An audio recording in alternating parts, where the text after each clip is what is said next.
Bikini পরে গোসল করতে স্ত্রীকে 400 কোটি দিয়ে দ্বীপ কিনে দিলেন স্বামী। 5 জনের মাঝে বিকিনি পরে গোসল করতে অস্বস্তি হয়, তাই স্ত্রীকে গোটা একটা দ্বীপ কিনে দিলেন দুবাইয়ের ব্যবসায়ী। ইনস্টাগ্রামে তেমনটাই দাবি করেছেন গর্বিত স্ত্রী 26 বছরের সৌদি আল নাদাক।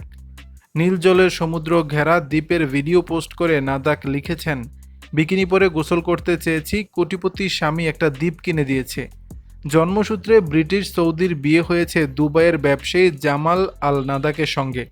3 বছরের দাম্পত্য দুজনের। দুবাইয়ে পড়াশোনার সূত্রেই দুজনের আলাপ, সেখান থেকে প্রেম, তারপর বিয়ে।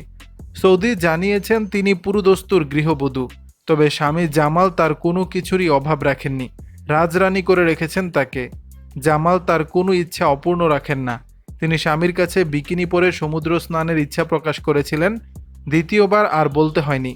স্ত্রীর কথা ভেবে ব্যক্তিগত দ্বীপ কিনে নিয়েছেন।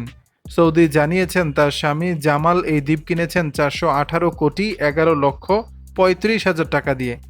সেই দ্বীপে বেশিরভাগ সময় কাটান সৌদি, তবে সমাজ মাধ্যমেও তিনি বেশ সক্রিয়। মাঝে মাঝেই নিজের বিলাসবহুল জীবন তুলে ধরেন ভিডিওতে। দ্বীপে সমুদ্রের ধারে সময় কাটানোর তেমনই একটি ভিডিও পোস্ট করেছেন তিনি। 1 সপ্তাহের মধ্যে সেই ভিডিও দেখে ফেলেছে 24 লাখ মানুষ। রীতিমতো ভাইরাল সেই ভিডিও। দর্শক, বিষয়টি নিয়ে আপনাদের মতামত জানাবেন নিচের কমেন্ট বক্সে।